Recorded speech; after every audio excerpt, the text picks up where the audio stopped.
أعوذ بالله من الشيطان الرجيم بسم الله الرحمن الرحيم والصلاة والسلام على أشرف المرسلين سيدنا محمد وعلى آله وصحبه وسلم تسليما كثيرا.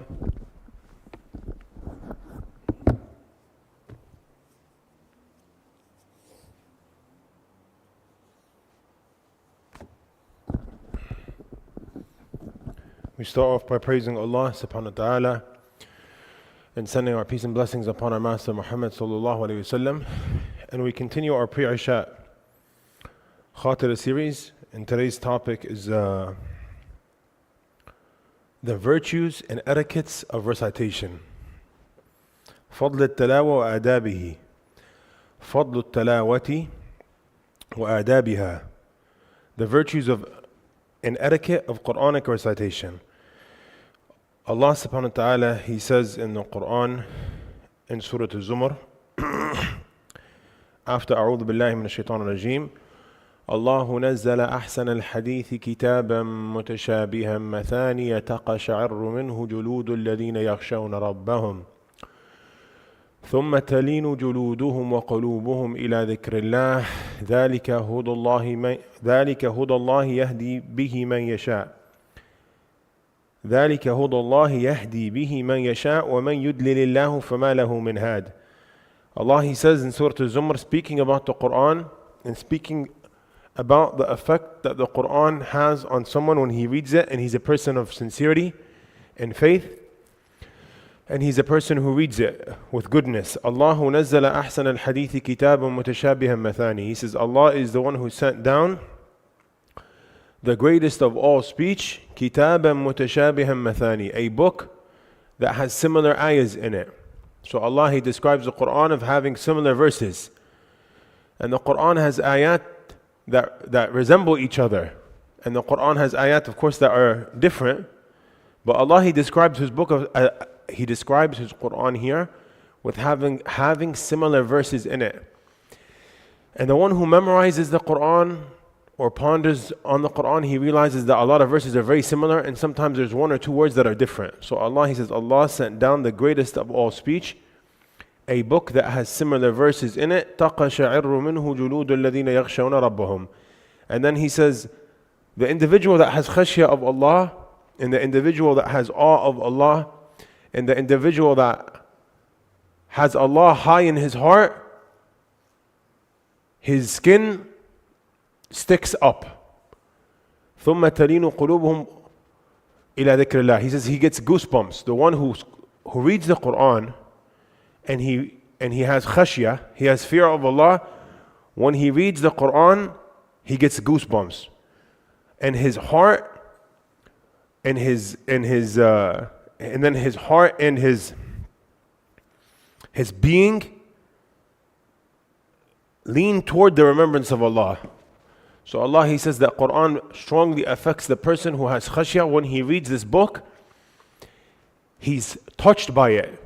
And the way that Allah describes the individual being touched by the Quran is that he gets goosebumps and his spine sticks up.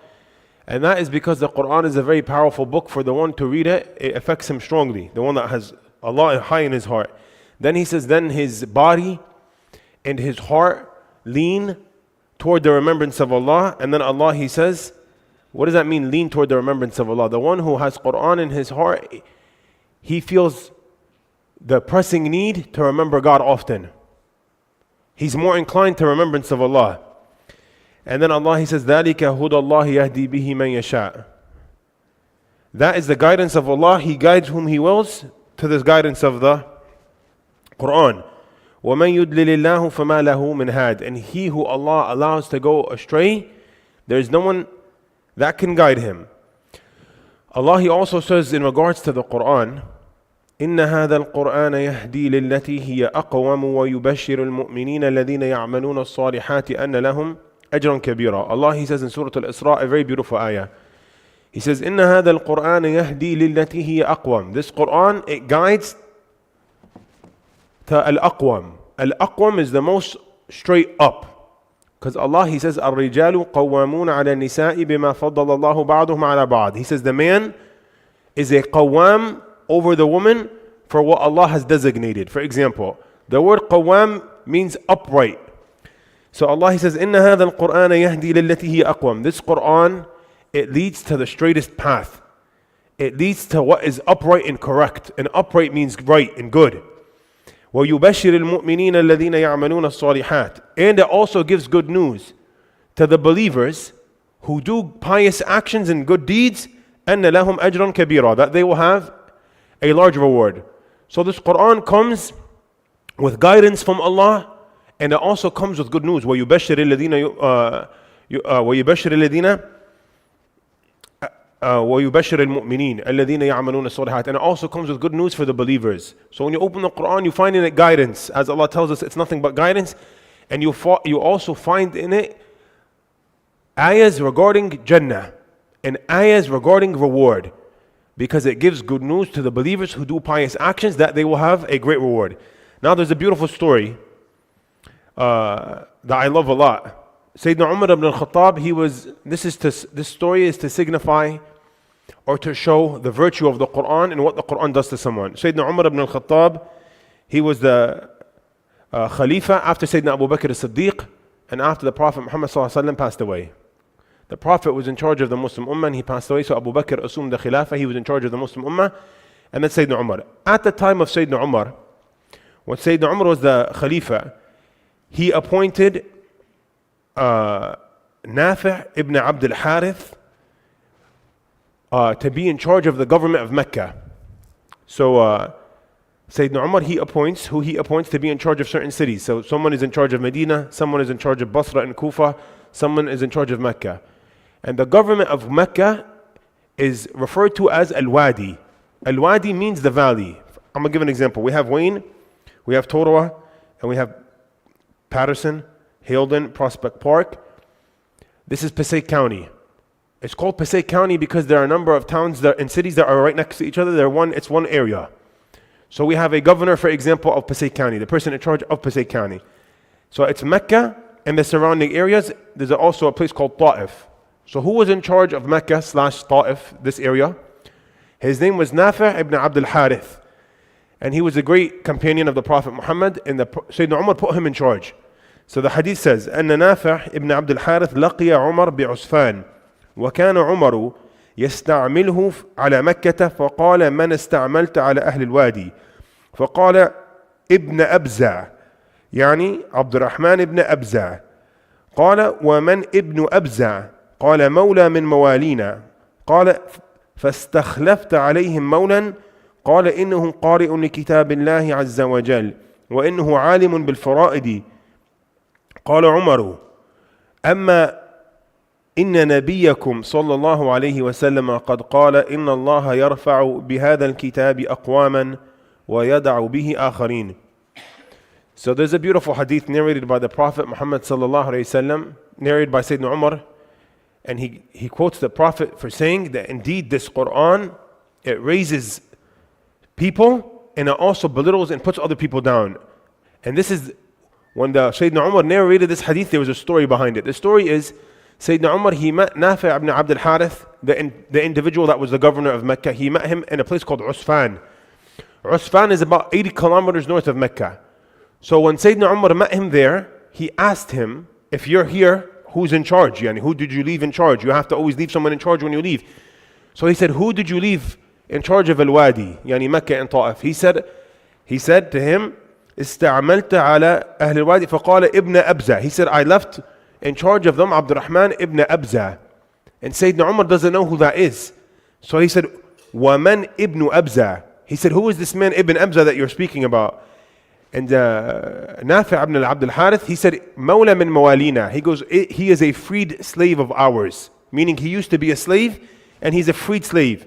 So Sayyidina Umar was shocked and perplexed, and he was worried why he would put a freed slave in charge of Mecca. He said, فَاسْتَخْلَفْتَ عَلَيْهِمْ مَوْلًا. He said, you put a freed slave in charge of Mecca? And we're not saying that the freed slave is not equal to everyone. That's not what we're saying. But Mecca is an aristocratic society, and perhaps they won't respect him. Perhaps they want a free man to be the one in charge. And then he responded, قَالَ إِنَّهُ قَارِئٌ لِكِتَابِ اللَّهِ وَعَالِمٌ بِالْفَرَائِضِ. He said, he's not just a normal freed slave. He said, he's a qari' of the Qur'an. He's an individual that memorized the Qur'an, and he teaches Qur'an, and he's a scholar of the Qur'an. and he's a scholar in fara'id, which is inheritance law. So upon hearing this, Sayyidina Umar felt a little humbled, because then he realized that he was the most deserving. So he said, as for me, Sayyidina Umar responds to Nafi', he says, I heard the Prophet Muhammad sallallahu alayhi wasallam say that indeed Allah raises with this book people, and he lowers and belittles with this book people.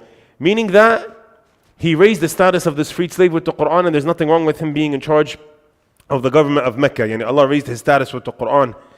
Allah subhanahu wa ta'ala, the Prophet Muhammad sallallahu alayhi wa sallam, he says, and I read this hadith now because this the title of today's talk is the virtues of the Quran and recitation. The virtues of the Quran and etiquettes of recitation. So the Prophet, he said, الَّذِي يَقْرَأُ الْقُرْآنَ وَهُوَ مَاهِرٌ بِهِ مع السفرة الكرام البررة والذي يقرأ القرآن ويتتعتع فيه وهو عليه شاق له أجران. This is a famous hadith. The Prophet Muhammad sallallahu alayhi wasallam, he said, the one who reads the Quran and he's proficient in his reading. الذي يقرأ القرآن وهو ماهر فيه. Mahir is proficient. He's proficient in his recitation of the Quran. He reads بسم الله الرحمن الرحيم ألف لام ميم ذلك الكتاب لا ريب فيه. He has no issue. He doesn't make mistakes.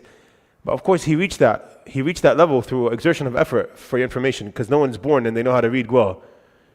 And the better someone is at reading, the more effort he put in it, even if it seems natural.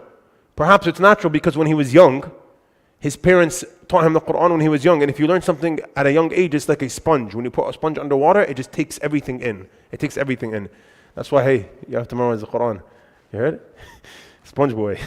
So he says, the one who reads the Quran and he's proficient in his recitation, مع السفرة الكرام البررة. He's with a special category of angels. Yani, what is the virtue of the one who reads the Quran proficiently? The Prophet said, the one who reads Quran and he's proficient in his recitation and he reads good with the ahkam al-tilawa, هو مع السفرة الكرام البررة. He's with the safara al-kiram al-barra. This is a category of angels. Yani, he's with the pious, noble angels that are the scrolls of the angels. And then he said, وَالَّذِي يَقْرَأُ الْقُرْآنَ وَهُوَ يَتَتَعْتَعُ فِيهِ وَهُوَ عَلَيْهِ شَاقٌ لَهُ أَجْرًا. As for the person on the other side, because we're going to have two sides, someone who reads proficiently and someone who's not proficient in his reading and he has trouble reading. I would assume that's the majority of us. May Allah grant us understanding. So he said, and the one who reads the Quran and يَتَتَعْتَعُ فِيهِ, he reads and he stutters and he's not good at reading and it takes him a long time to read. He said, وَهُوَ عَلَيْهِ شَاقٌ, and it's very difficult on him to read.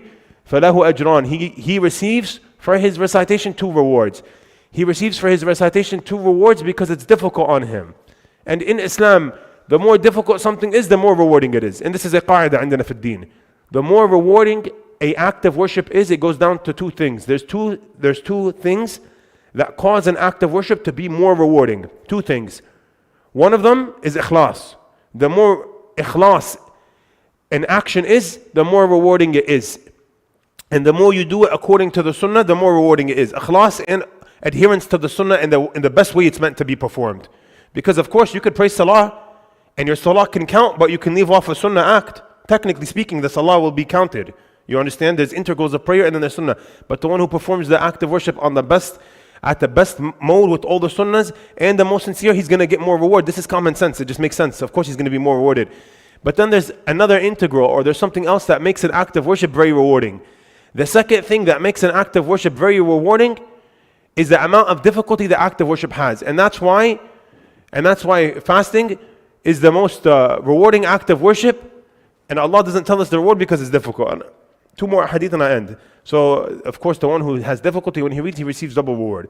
من قرأ حرفا من كتاب الله فله به حسنة والحسنة بعشر أمثالها لا أقول ألف لام ميم حرف ولكن ألف حرف ولام حرف وميم حرف. The Prophet Muhammad sallallahu alayhi wasallam, he said, he who reads a word or a letter from the book of Allah, he receives a hasana, a reward. And every hasana, as we all know in Islam, is 10 rewards. And then the Prophet went to clarify. He said, وَلَا أَقُولُ أَلِفْ لَام مِيم حَرْفٌ بَلْ أَلِفٌ حَرْفٌ وَلَامٌ حَرْفٌ وَمِيمٌ حَرْفٌ. And he's saying when you read alif, lam, mim, that's not one harf. No, alif is a harf, lam is a harf, and mim is a harf. So if we say Bismillah ar-Rahman ar-Rahim, alif, lam, mim, that's beam, ba, sin, mim, alif, lam, hamza, Allah, ha, Ar-Rahman, alif, lam, ra, ha, mim, alif, noon, Ar-Rahim, alif, lam, ra, ha, ya, mim. Bismillah ar-Rahman ar-Rahim, that's how many rewards? Like 150, right? We're going to guess. Plus alif, lam, mim, another 30. ذَلِكَ الْكِتَابُ لَا رَيْبَ فِيهِ ذال, لام, كاف, ذلك الكتاب. ألف, لام, كاف, تا, ألف, با, لا, ألف, ريب, را, يا, يعني you read for 20 seconds and you receive 180 rewards. So the Prophet is saying don't be lazy. For every single letter you read, you're going to receive a reward. So if you read a safha, we could do the math for fun one day, or you could go home and do the math. If you read a safha, you're probably going to get 2,000 rewards or more. It's a lot of reward. And the more difficult it is, the more rewarding it is. And as we said, Sayyidina Umar, he said in his famous hadith, indeed Allah, He raises with this book and He belittles with this book. Last hadith, وعن عبد الله ابن عمر رضي الله تعالى عنه عن النبي صلى الله عليه وسلم قال لا حسد إلا في اثنتين رجل آتاه الله القرآن فهو يقوم به آناء الليل وآناء النهار ورجل آتاه الله المال فهو ينفقه آناء الليل وآناء النهار متفق عليه. Last hadith is that Abdullah ibn Umar radiallahu ta'ala anhuma, he said that the Prophet said that there's no jealousy except in two regards. And you're not allowed to be jealous of someone except for two things. And the scholars derived from this hadith that you're allowed to be jealous of someone in deen. Yani, of course, if someone's praying fajr, I'm allowed to be jealous that he's praying fajr and I'm not. This is logical as well. You're allowed to have jealousy in a good way. When you look up to someone in deen, not for dunya, not for money, and not for cars, and not for dunya. In deen, yes. Someone is reading more Quran than you and you feel a certain way. Of course, your jealousy is not that he loses his Quran, but you want to be like him. It's called a motivating jealousy. It's called a ghibta. It's called a ghibta. It's a motivating religious jealousy. So Sayyidina Abdullah bin Umar, he said that the Prophet said, there's no jealousy except in two regards. The first regard where you can have jealousy is رَجُلٌ آتَاهُ اللَّهُ الْقُرْآنِ. Someone that Allah blessed with the knowledge of the Quran, and he memorized the Quran and he reads the Quran, and he uses that Quran to pray throughout the night and to use it throughout the night. يَقُومُ بِهِ أَنَاءَ اللَّيْلِ وَأَطْرَافَ النَّهَارِ. He uses the Quran yani with sincerity. Not just someone that Allah gave Quran, because someone can have Quran and it could be a curse for him. And someone can have Quran and it can be a proof against him. But then someone can have Quran and he could use it with sincerity, praying Salatul Qiyam al-Layl at night. So you're jealous of the one who has Quran and he uses it for good. And then you could also be jealous of someone who Allah granted a lot of money to. Not because he has money, not because he has real estate. That's not the reason. No, because he has the money and he spends for the sake of Allah all throughout the night and all throughout the day. Meaning the brother with the Quran and the brother with the money, he uses them both for good pious actions. Then you could be jealous of it. So that's why you're allowed to be jealous of someone in deen, and you should be religiously motivated in deen. You should be. You should see someone that is better than you. And the Prophet said, you never compare yourself to someone worse than you in deen. You compare yourself to someone better so you become better. You have someone, he doesn't pray Salatul Jum'ah. I say, brother, you don't pray Jum'ah. Or you only pray Jum'ah. And he says, oh, but this guy doesn't pray anything at all. You're going to compare yourself to trash? You compare yourself to someone better. We ask Allah to grant us acceptance and understanding, inshallah. We could stand for Salatul Isha.